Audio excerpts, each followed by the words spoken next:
खुलुमबाय थांनाय 21 आरो 22 मे शनिबार आरो रबिबार खालि जालांनाय DID लिटिल मास्टार सिजन 5 आव गासै रायजो राजाया आंनि फिसाला नबजित नार्जारीखौ भोट होनाय थाखाय साबायखर बावहरबाय आरो फैगौ 28 आरो 29 मे शनिबार आरो रबिबार खालि भोट होनानै देरहाहोनो थाखाय गासै रायजो राजानि सिङाव आरज गाबहरनाय थाबाय।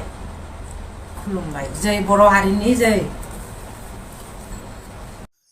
लोगोफोर, नोंथांमोनहाथ' बे भिडिअ क्लिपनि गेजेरजों मिन्थिखाबाय जानांगौ फंबाय नबजित नार्जारीनि बिमाया मा खावलायदों।